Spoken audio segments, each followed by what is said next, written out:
Okay, it feels like we're live. Hello, everyone, and welcome back to the Crypto Talks podcast. So, today I'm under big pressure because everyone who learned about who my guest is kept pinging me, sending me different questions, telling me what I should do and how should I handle it. So, it's been very hectic few days, but nevertheless, I'm very, very excited to invite a special guest this time. Dmitry Buterin is on air. Hello, Dima. Welcome. Hey guys, hi Yanni.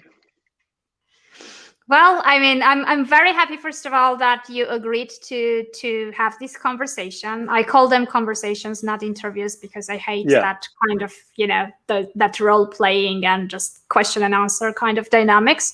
So, so thanks a lot for accepting the invite. I'm very happy about that. And for those who don't know who Dima is, basically, apart from being serial and successful entrepreneur, apart from being the co-founder of the blog Gigs, he's obviously also, we can't ignore that fact, father of Vitalik Buterin. So very close to the space and very close to the guy who made so many big changes to the space. So I mean, very impressive. I will try to make this interview not about Vitalik all the time, but I can't promise you that we're not going to touch any of those subjects because it feels like everyone was very, very curious about some of the facts around that. But I guess it would be interesting to start from the very beginning. And I was just sharing just before this interview about the fact that we both were born in a country that no longer exists. And it feels like we're sharing more or less the same generation as well. So and we were actually even born in the same region, right? Yeah, exactly. We were even born. Yeah, because the whole country was huge, and we were even born in a very close region together. Very emotional and hot-tempered as well, I would say. So I think that where people come from impacts a lot, about their personality, their upbringing, and kind of their behavior and mentality and everything else. Obviously, things change with the times, things change with the big changes in life, but something really stays anyway. So if you go back in to that region and think back about those times, what do you think was the biggest impact that still stayed with you from your upbringing? I guess quite a few things, right? Let me name a number of them. Well, one of them is my aversion to governments and their propaganda, right? Because growing up, it was everywhere. Like I remember even when I was in kindergarten, I was maybe 5 or 6, and I had no clue who this Lenin guy was, but I knew that he's so important. He's some kind of a saint or whatever. And I've always been full of silliness and jokes. And I remember that I made some kind of stupid joke about him. Then I felt so scared, like, oh, I touched something, saint. And later on, growing up in school and afterwards, like, oh, everybody's pretending to be all about, this communist and socialist ideas and whatnot. And in the meantime, in private, nobody cares, and the whole system is messed up, right? So distrust toward governments and distrust toward propaganda, and big disappointment in centralized institutions, right? Because when you think about this conceptually, in the Soviet Union, there was this concept of Central Planning Committee. So that was the committee that was supposed to plan for the whole country. This is like how much grain we should grow, how many apples, how much steel we should produce. And, they had this wonderful proclamations and plans and whatnot, and they were constantly failing, right? And then, you go into a store, and the store has, I don't know, a few dozen items, right? That's kind of your selection. And if you want to buy, a toothbrush, you might not be able to buy it this month, maybe in a 2-month time or whatever, right? So toilet paper, like that's luxury, you know, what are newspapers for and stuff like that. So so that's kind of stuff.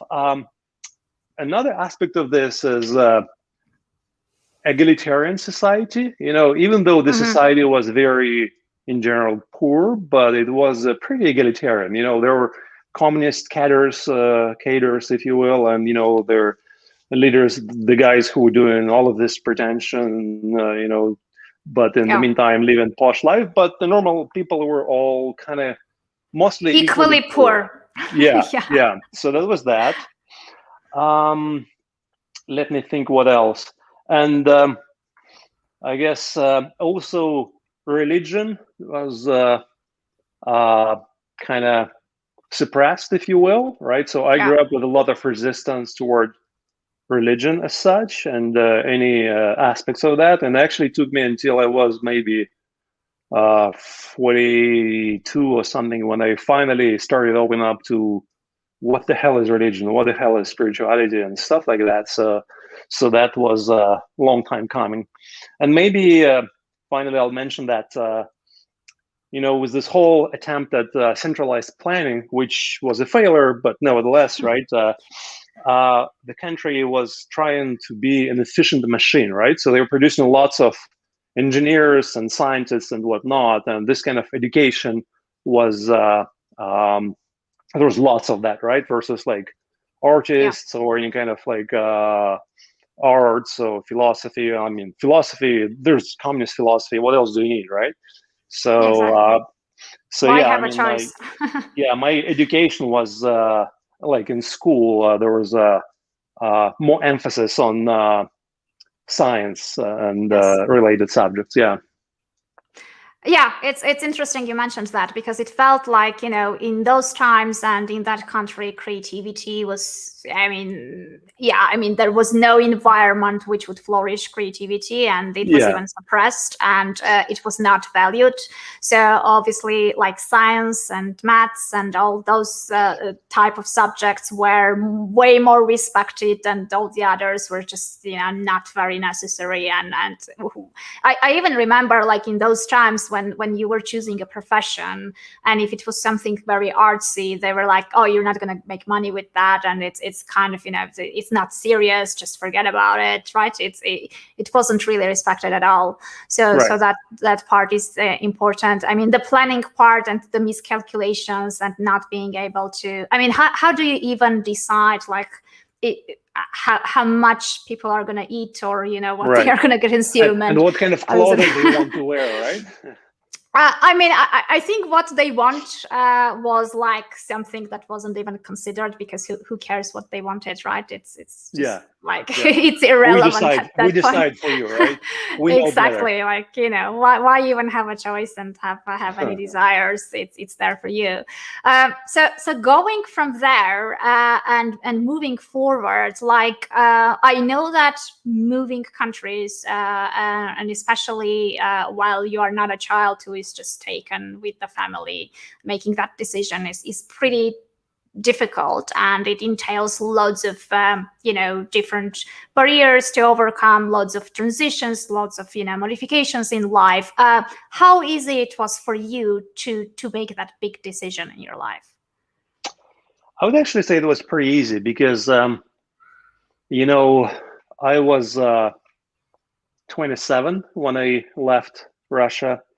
And, if you will, I spent my growing up, I grew up in Soviet Union, but then the Soviet Union fell apart. And then we had whatever it was, let's say 10 years of this falling apart and attempts at build something new. And those attempts are now obviously, they have failed. But that was a really interesting time, because it was a bit of a Wild West.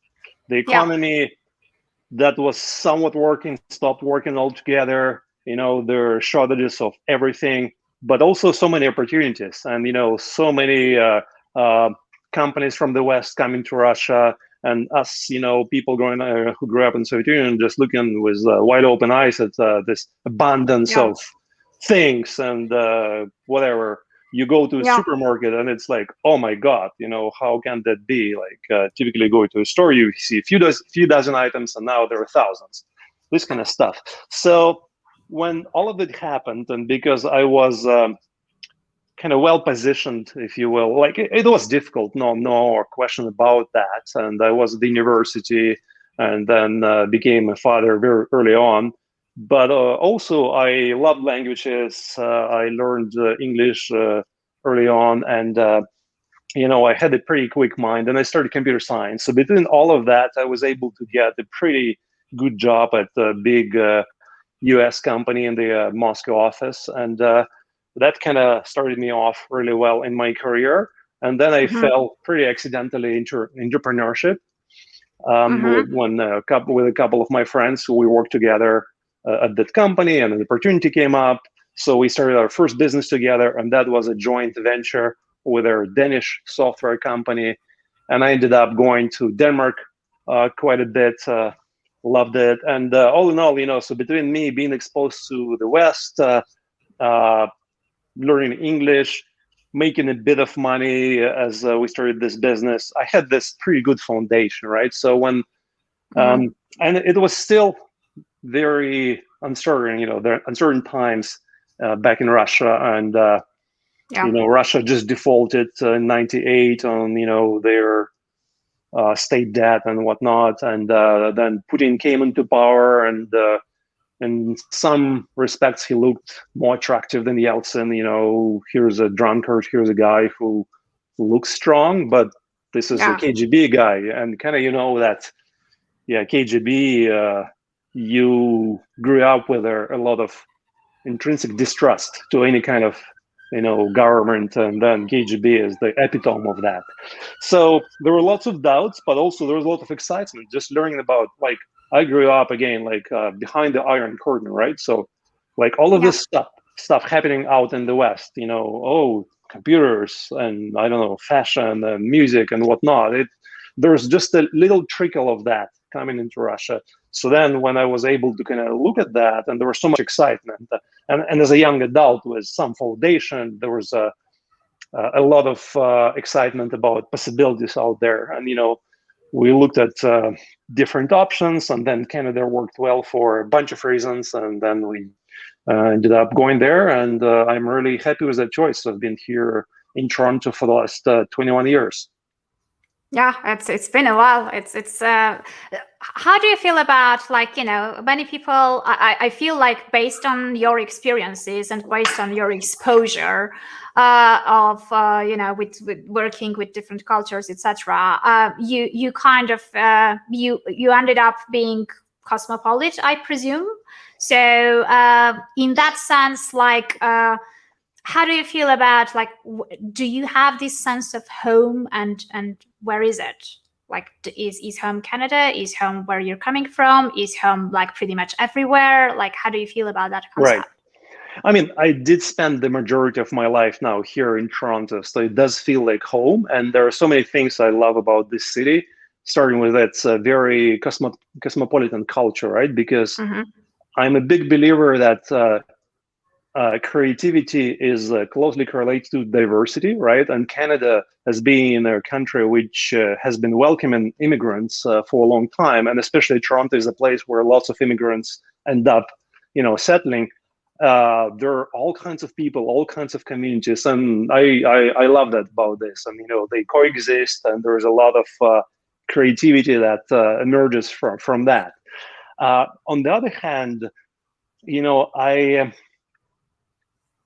I don't believe in the concept of patriotism, if you will, because for me,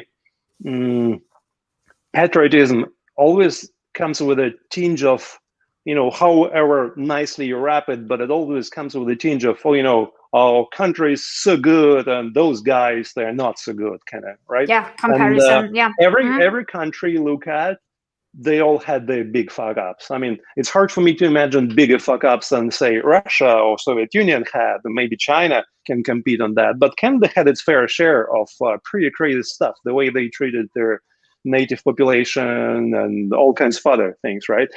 So in this way, I'm pretty sure that I can be comfortable in many other places in the world, but I'm comfortable here because, my kids are here, well, except for Vitalik, he's all over the world now. And my parents are here, my other relatives, I have a huge community of amazing friends here.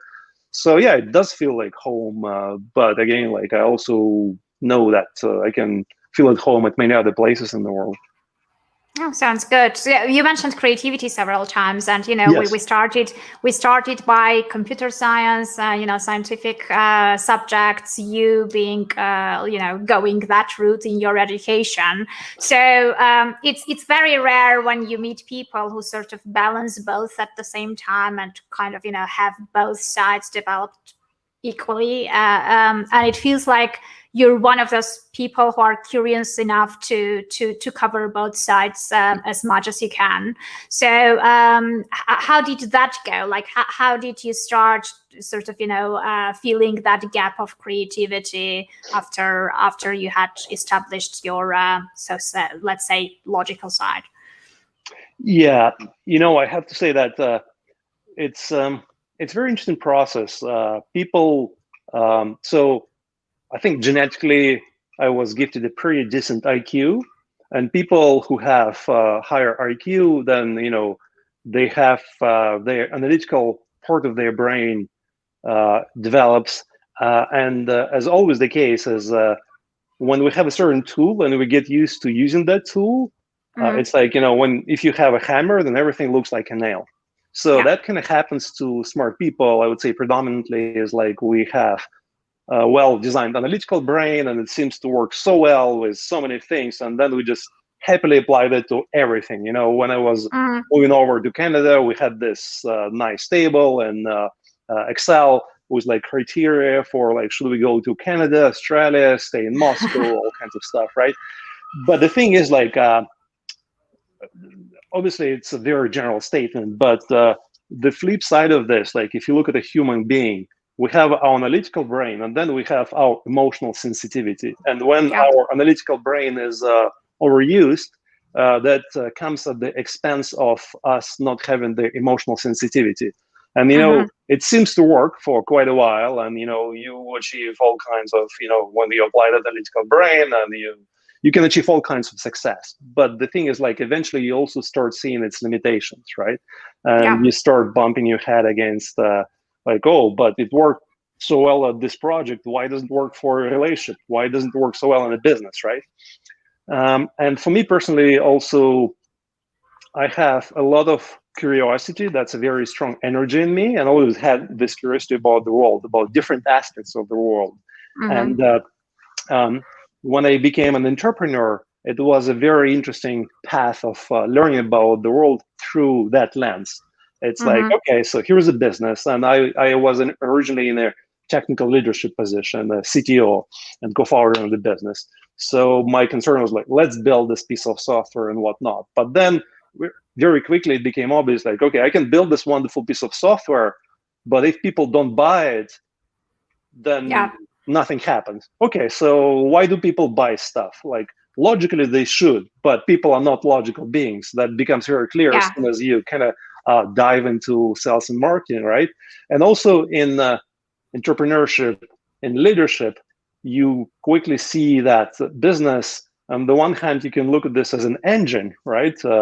With processes and systems and whatnot, but also it's an engine where there are so many, which consists of individuals, right? And each individual is a unique, infinite aspect of this universe. And if you try to build an efficient process that doesn't care about an individual, eventually you engine your will fail spectacularly. And this is kind of what we see in the society right now, I think. And so for me, that was also a big part of my entrepreneurial learning, that I was realizing, like, oh, okay, so for the business to work, it's not just about efficient, playing and building software and all of this stuff, but it's also about sales and marketing. And that's about psychology and leading people, interacting with people, aligning people. It's all about psychology. And what is psychology? What are humans, right? So that's kind of where my journey started, really learning about other aspects of, if you will, this universe. And then eventually about psychology and personal development stuff. And, Tony Robbins was also one of their big influences and early on for me. And then learning about all kinds of stuff, and then spirituality, and then kind of everything kind of blew up for me, and it all merged into one unknowable thing. I think it's great you mentioned this because I know many CTOs who are very happy at just being in their own kind of scope and dealing with the tech side of things, and are very comfortable and happy not needing to interact with anything else outside that comfort zone, right? So it's scary, right? It's predictable. You code and it's difficult, it's challenging, but you can still figure it out. Humans are totally unpredictable, and that's so beautiful, and that's so difficult to deal with. And humans, they have emotions, and they have desires, attachments, all kinds of cool stuff. Yeah, it is. And I think it's very interesting, like how do you, I feel like we still lack sufficient and very optimized and working bridges between this, extreme of the tech and the emotional side of the people. Because, I know many projects that are building amazing things, but just because they can't tell the story and can't translate it in human language, so who they build it for can understand what it is about, there is this big bridge and big gap. So and plus because they are, as you said, with high IQs, very smart, very technical people, when they build things for them, it makes complete common sense, and it's very easy to use, and it's they build it for themselves, it's great. But when we try it, it's such a steep learning curve. So I still feel like, do you feel like there is this, it's still lacking, I don't know, group of people or processes in place which would translate and become this bridge between these two, like, technology and the masses, to just bridge them, and for mass adoption and for making things easier, UX, UI, I don't know. I mean, I feel like there is this problem there somewhere. Right. I mean, if I assume you're asking about crypto industry, that's definitely the case, right? Because if you look at other industries, like look at the success of Apple, it's really success of user experience focus. That's the huge driver of Apple's success, right? So in the crypto industry, I think that this is now the time for people to really pay attention to user interfaces, right? And when I look at the interfaces of systems we currently have, it's way better than what we had a few years ago, but it's still, for a normal person, they look at this and they easily get overwhelmed, right? So I think that there is still so much more, like 10, 100 times more we can achieve by paying much more attention to the human side of things. Again, user experience and the human limitations and desires and motivations and whatnot. Yeah. Okay. Since we sort of segued into crypto somehow, let's talk a little bit about your son, in a sense that, you mentioned that you became father at a quite young age. So I'm very curious about, obviously your son is someone who's been so ahead of his times and sort of, he's a visionary who saw things and who came up with all these concepts. When he was growing up, did you feel like, he had all these special talents and how did you approach that? Like, when did you discover it and how did you feel about it? How did you approach it as a parent? I mean, it was pretty clear very early on that he has a very quick, wonderful intellect, and it was a lot of fun to engage with him and give him fuel for the explorations of his brain. From teaching him math and and reading, and giving him our old IBM PC, and so that he would start just randomly playing with that.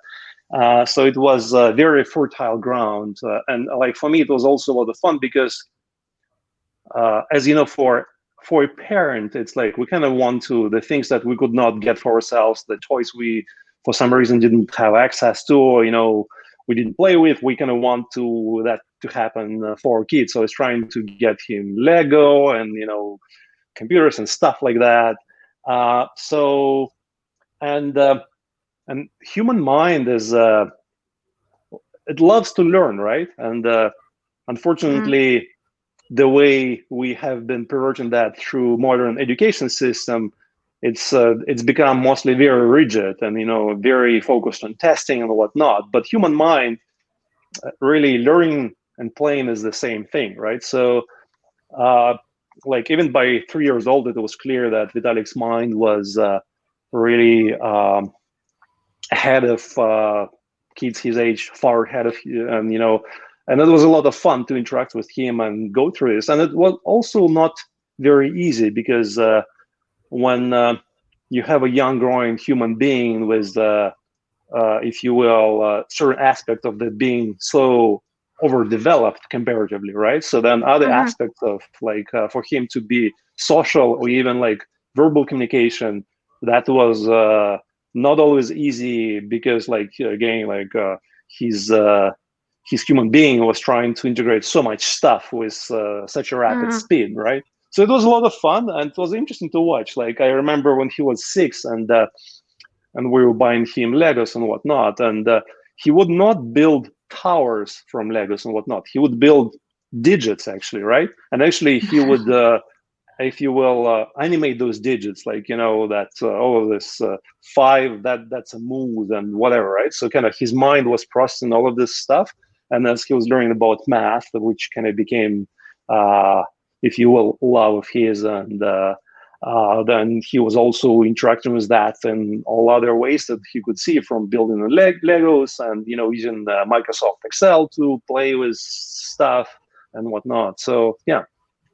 It's interesting you mentioned this. I mean, we started from the very beginning talking about the Soviet culture and the fact that parents had this huge power of decision making, and they were very often making the decisions about their kids' futures in terms of which universities to choose, which direction to take in life, etc.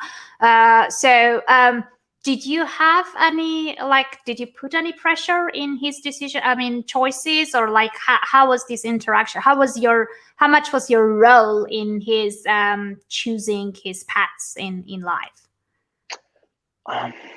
Because I mean, you're also sure. in that sphere. It's a very interesting right? question, because also when people ask that and then let's say, oh, this parent made this impact on their child, for sure, right? But then who made the impact on the parent, right?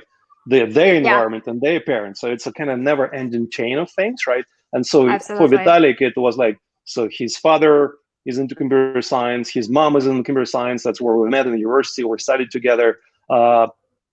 His mom's parents, his grandfather, what a very smart, I mean, he still is alive as a wonderful, smart person who was spending so much time with him and feeding him all of this stuff. It was all there, right? And it was all making impact. Okay, that's yeah. I mean, obviously he had the environment which flourished things even further. So that's great. And sorry, and back to your question, I didn't quite fully answer that. In terms of pressure or whatever, by nature, if you will, I have very libertarian views, right? So I don't respond well to when I perceive being pressured, and thus also when I interact with any human, I don't pressure them, including my children, right? So very early on with Vitalik, it was really mostly a dialogue. Like we talk about stuff, and my job is to try to convince him, here's my perspective, and if it's making sense, and then he's smart, then he's got his perspective. So there was I hope Vitalik might have a different recollection, but there was not that much pressing, right? So I was trying to get him interested in things that I would assume would be interesting for such a smart, curious mind, which were interesting to me, computers and programming and stuff like that. And in some ways it did, in some ways it didn't quite. For example, as a child, I was quite interested in, if you will, in hacking, right? And hacking is quite misunderstood, but by whatever in mass media doing something bad. But hacking is really all about curiosity. If you have a complex system and the system is designed to do this, hacking is how can we figure out a way for the system to achieve a different result, right? And the more complex is the system, the more possibilities for you to do something else with the system. So I was giving Vitalik some books about hacking and stuff like that. And for example, gave him some books by Kevin Mitnick, if you remember that famous hacker. And it was really funny to kind of see last year that Kevin Mitnick retweeted a tweet by Vitalik about some stuff. And then also from those books about hacking, and reading that 2600 Hacker magazine, Vitalik didn't quite, taken into this particular area, but cryptography aspect of this based on math, that really fascinated him, right? So I was feeding the stuff that I assumed would be of interest to him, but then his mind was picking and choosing what was making sense to him, right? So it was his own decision, then, even with, let's say, high school. He was in the public school system until the end of their middle school, but then it was becoming pretty obvious that their public school system was not really giving him enough ground for his further growth. So we started looking at private school systems, and we looked at a bunch of different options, and one of them was really fancy. It was called University of Toronto School of something like that. And they did not admit him. I'm like, oh my God, this guy is obviously so smart. And he was, by that time already, had so many achievements and programming Olympiad and math. But for some reason, that school didn't like him. Okay, you're lost, guys. But and we looked at bigger private schools, smaller private schools. And then Vitalik, it was his call. He said, okay, I like this pretty small private school he went to, high school. And that school was very small. It has only maybe 40 pupils altogether. And he really thrived there. It was a good choice for him because he was able to connect with so many teachers there and, get the individual attention, and also socially open up so much because it's a much smaller, whatever the reasons, much smaller environment or whatnot. But so then it was his own decision which made a lot of sense, going to Waterloo, which is University of Waterloo is one of their top schools in North America for computer science, right? So that's kind of what he selected, and that made a lot of sense to us. Okay, makes sense. Now, I mean, it's I think one of the biggest sort of the happiest moments, and I think the biggest thing that any parent would like to see is to see their kids overperform, become better than they are at the moment. If their kids are a better version of their parents, the parents should be super happy in that sense because I mean it feels like I understand that obviously you didn't have pressure on him, but it's obvious that that there was an environment, and there was this value system, I don't know, a personal example that you gave him as parents and as a family, etc. All that obviously could make or break his talent, obviously. So for kids, it's really important to realize that whatever we tell our children to do, they will listen to that and whatever. But end of the day, what will affect them is the implicit learning that happens when we interact with them. They observe our interactions with the world, and they kind of take that into themselves. How do we react? And it's really about emotional processing mostly, really.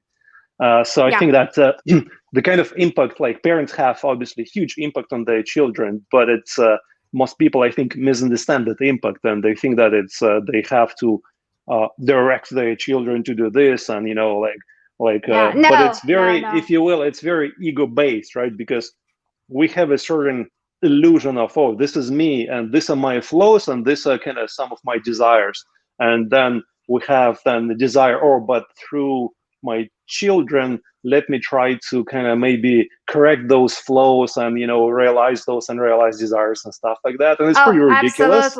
Absolutely. Some dreams that you had and you couldn't achieve them, you just want your kid to achieve, but those are your dreams, not theirs. So it's not always working. So when if there is a mismatch, it's just gonna put children in a very unhappy situation, because they will be under unnatural pressure and will be pursuing something they are not even interested in just because we didn't achieve something we wanted. So yeah, no, I totally get that, and it's so true, actually. I mean, how does it feel? It's very interesting. I mean, I'm sure that, no matter who talks to you, like always the topic goes to Vitalik eventually. But I also know that Vitalik is not your only child, so you have 3 children, and I'm absolutely sure as a parent that there is no difference between the 3 in terms of how much you love them, obviously. So how does it feel? What is kind of, this dynamic? How do you feel in general about this whole fact that you're probably known more as the father of Vitalik or the grandfather of Ethereum rather than loads of personal achievements that you had as well? Because it feels like it's shadowing up the rest a little bit. It's very interesting to think about the term personal achievement, right? Because people are really, for many people, it's a big deal to kind of think about their personal achievements. But when you really look deeper into that, it's the illusion of anything being personal dissolves quite quickly. It's like, okay, so you achieved this. Like, okay, how come you had the foundation to achieve this, right? Like, okay. Did you create your own intellect? Like, did you create your genes for this? Like, did you create let's say, the economic environment, their social environment? Like, no. So all of your personal achievements, they're really totally impersonal, if you will, right? And in my life, I spent a long time, if you will, pursuing personal development.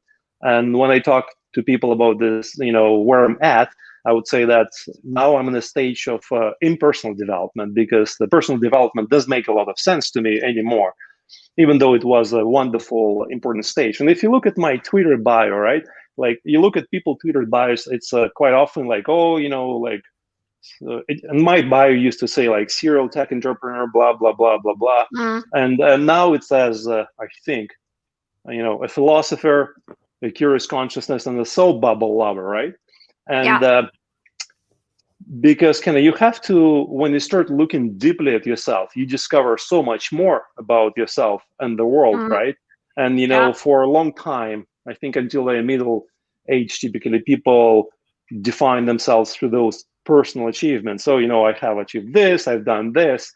But there is one awesome guy who I love, Philip McKernan, who runs this retreats and things. And, one of his, I remember when I was one of his events, and he put up some questions which were really, really nicely formulated. It's like, okay, who are you without your children, without your parents, without your job, without other things, right? So looking kind of very deeply into who you are. So for me, I have all kinds of people I interact with, and some people, they actually have very little idea about Ethereum and Vitalik and all this kind of stuff. And, some people who learn about me through that channel, then they talk to me from that perspective. And yeah, this is fun to observe all these different ways that kind of, when we interact with a human, we don't really interact with the real human, but, we live in our own universe. Then we create this avatar, our vision of who is this other human is, and then we interact with our vision of that human. And it's pretty astonishing that any kind of communication is happening at all, as when you think how much loss of information is there from kind of what you feel to what you kind of notice that you feel, what you're trying to express, and you express it to like your avatar of another human being, and then the process repeats. It's mind-blowing. So you mentioned, like, it's interesting that you mentioned that, that personal not being too personal, and sort of, us shielding ourselves with all these titles and achievements and everything else to look probably way more important than we really are. Do you think it's because we are sort of we are afraid to actually face our real selves and look deeper inside because we don't know what we will see eventually? Or like, what is keeping people from going through those experiences? Well, until you start looking at the most important question, and for me, it's pretty clear that the most important question for any human being is to ask themselves is, what am I? And what is consciousness? Stuff like that, right? And and I don't know, for most people, it will not make a lot of sense, but I hope for some people it will, that the whole concept of when the consciousness emerges in this, if you will, quantum soup of existence, it emerges at the same time. It kind of has to emerge with the assumption that, oh, I exist and I know something, I know what's good and bad. So the default characteristic of human mind is knowing. The human mind always wants to know. It wants to know what is good, what is bad, and so on. And the structure of your ego then is really like trying to define, okay, I know I exist, and who is me, what is me? And it constantly looks outward for the things to define itself until it starts looking inside. And I totally lost my track of thoughts, but I hope that I answered your question to a degree. It's okay. It's okay. Let's just, you also mentioned Twitter, and that's actually where I discovered you, and probably because I follow all these crypto related people. So somehow, somewhere, I guess, I came across your profile. It's interesting how you treat Twitter, in a sense that, it's very sort of, it's very natural, and it feels like you don't really, I mean, you're just being yourself, and you're having fun, and you don't really care how it's perceived by others. That was the impression that I was getting by looking at your feed and at Twitter, etc. That's kind of the impression that you're living there, at least for me. So do you, I mean, many people have so many different reasons for being on social media, and many of them have the wrong reasons, actually. So no, actually all of the reasons are right. I disagree with you there. Really? They're different reasons. They seem to be wrong for reasons. You, right? Yeah, but they're totally right for that particular person. True.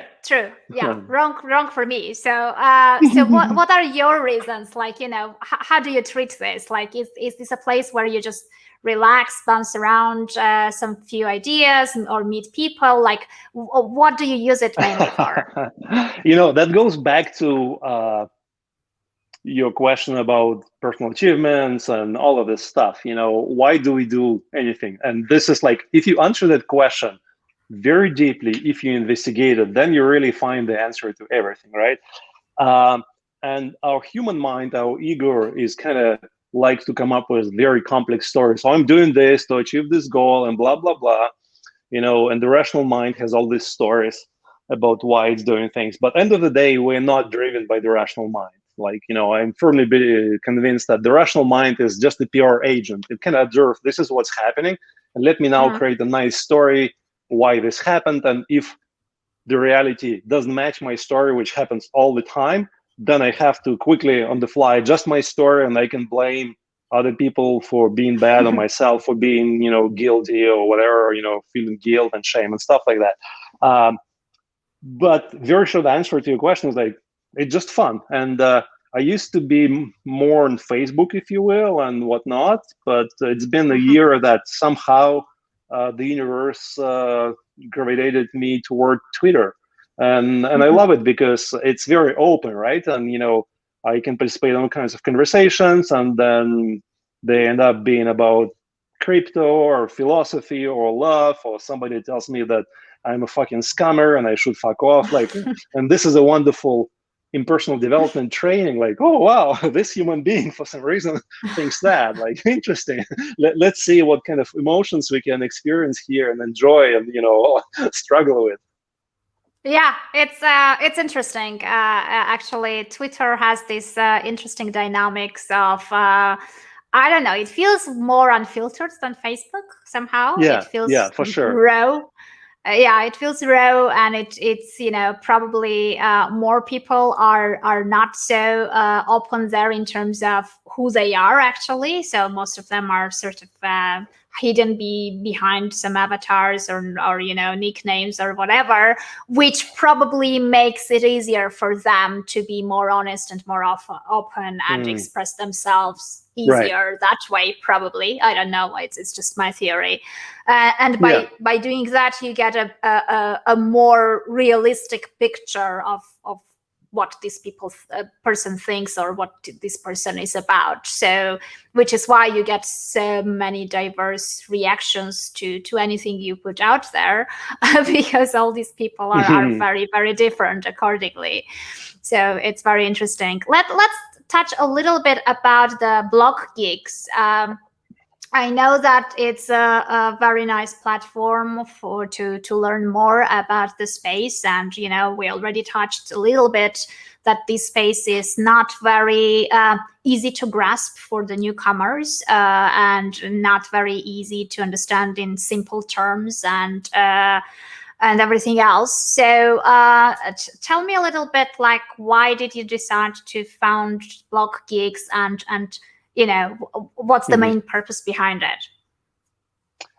Yeah, I mean, the original idea is not mine. So it came from my friend here in Toronto, Amir Rosik. So we were talking, and he had this idea. And the original concept was, so we started the business like maybe 4 years ago, and it was even back then, it was we were firm believers that blockchain is really a foundation of so many fundamental shifts in how the society is going to be structured. And his concept was, let's create this website, BlogGeeks, so we can help more people get educated as developers on the platform. So that's kind of what we've been trying to do for the last 2 years.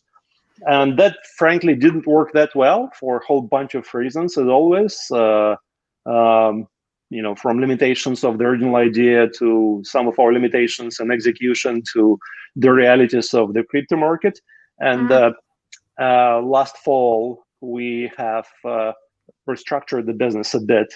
And now we're looking at a broader perspective, not just trying to educate developers, but educate, professionals and all kinds of enterprises and whatnot, traders, investors, and whatnot. And actually, just now we launching our first investment course in the next little while.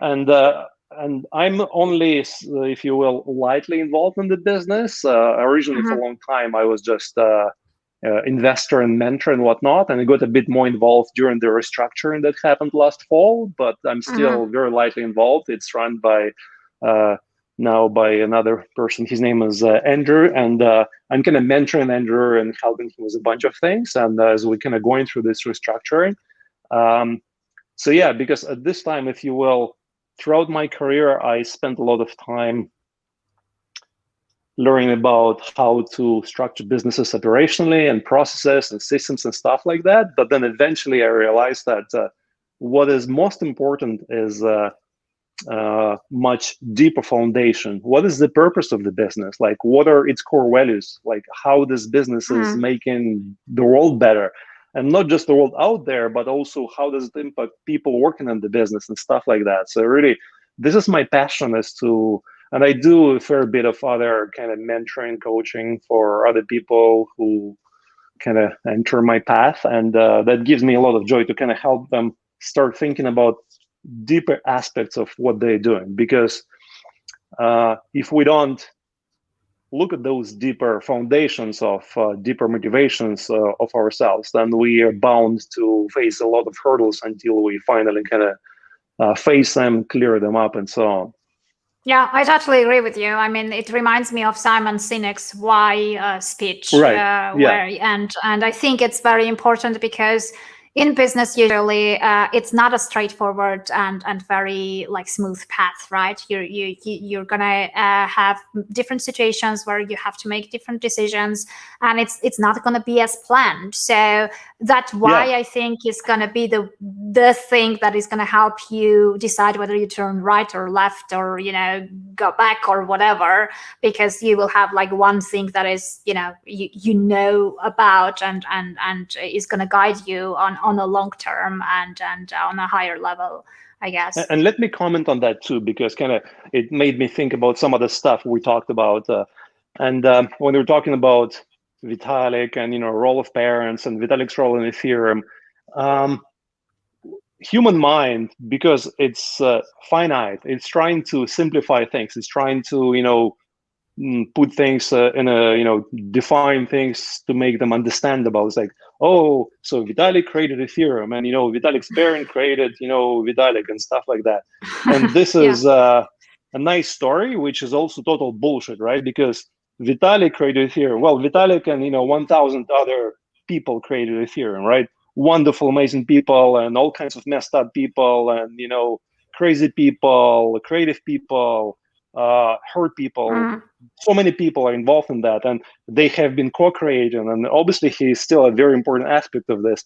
And then, like, what created Vitalik? Well, his parents and his environment, his genetics, and like all kinds of craziness, and Canada and Soviet Union, and like and math and science and cryptography. So, and the idea of Ethereum, Vitalik had that based on his work he was doing for Bitcoin magazine, right? So only thanks to Bitcoin, then the idea of Ethereum was created. And if it wasn't Vitalik, then other people would have created that. It just happened to be that. And kind of in retrospect, we can Vitalik created Ethereum. Well, he was one particular attempt, if you will, that succeeded, right?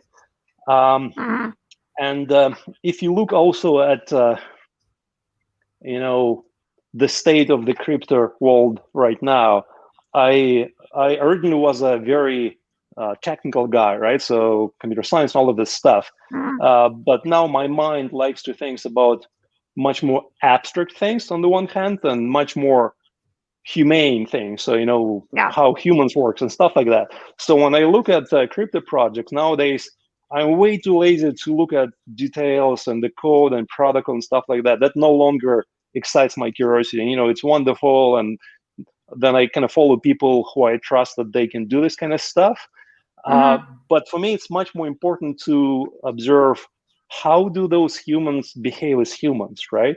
And what kind of emotions and motivations are in those humans. And for me, when I look at success or not success of a particular project, it's very much determined by, there's so much initial energy coming from the founder, and then the community that forms around that. And this is defined the success of the project just as much, and actually much more, than the actual technical aspects of this. I look at some of their projects out there, and they have some wonderful technical underpinnings. And nothing's really happening there because of the human limitations. I look at some other projects that technically don't mean, there's zero innovation, creativity, but for some reason, they capture the imagination of their public, and they're moving forward. And this is fascinating for us to observe, because and again, we can never say that, this is the right way, this is the wrong way.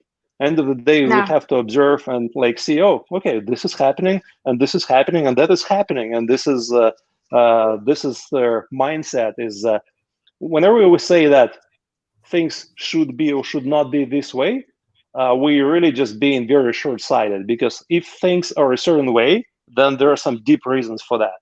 So if there are things exist, and we say, but they should not be this way, this is bad. It's like, okay, the universe doesn't care about our judgments, right? They exist and they're there. So let's kind of see what is happening there. Let's observe that very closely, and then kind of see how that plays out. Yeah, I totally agree with you. I mean, especially in this space, in the crypto space, and among those projects, communities are the ones who make or break the projects, and the power of the community is very strong, and you can't really just take them out of the equation. You can be focused on the tech, but you have to pay attention to the community. You have to take care of them, nurture them, create relationship with them, because it's probably even more important, as you said, than the tech, because the tech can be fixed, it can be, you know, developed further, it can be made better with the time. But if you hurt your community at one point, you know, that huge support and love will immediately turn into hate, and then it will be very hard to recuperate.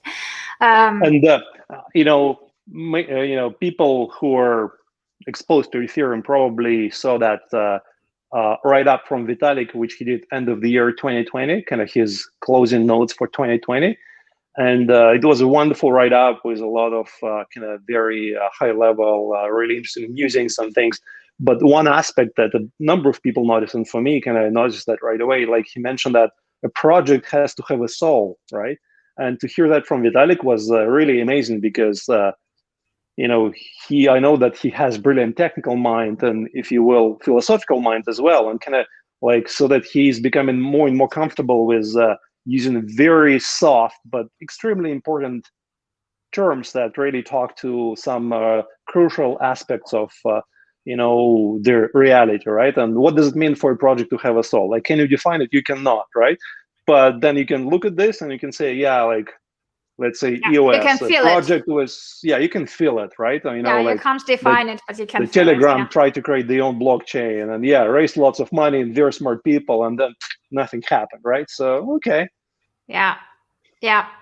Well, I mean, I think it was a very beautiful conversation. I think it's, you know, the things you mentioned about all these different aspects coming together and not having one defining element about a certain things, and having all these different small things that happen in life that get together and somehow lead you to something in life which is very unexpected. I think it's beautiful. I think that's what makes life interesting, and sort of this unpredictability is what makes us wake up every day and without knowing what's going to happen, and being exciting about it.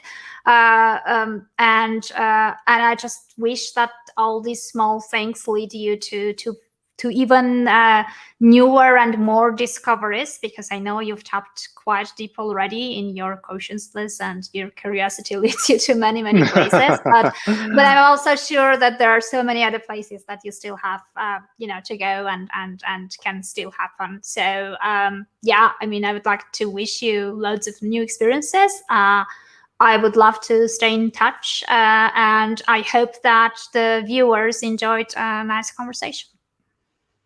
Thank you, and it was really awesome to talk to you. Yeah, and we touched on a bunch of different things, and the universe is infinite, right? So we touched the surface on some things, and I'm always happy to talk about all kinds of weird stuff. You know, and it's so interesting to see that, you know, when on Twitter people DM me, and quite often they ask some really interesting questions. Sometimes it's really like about, oh, you know, would I be interested in being involved in some kind of project or mentoring or blah, blah, blah. And sometimes they're really about there are some deep questions about what is the universe, you know, what is consciousness, and what are magic mushrooms are for, and stuff like that. So it's cool. And that's why you're on Twitter. I know that. Yeah. I mean, that was the plan for the universe for me, apparently. Okay, well, have a nice day. It was awesome talking to you. Thank you very much for your time. Thank you, Annie. Take care. Bye.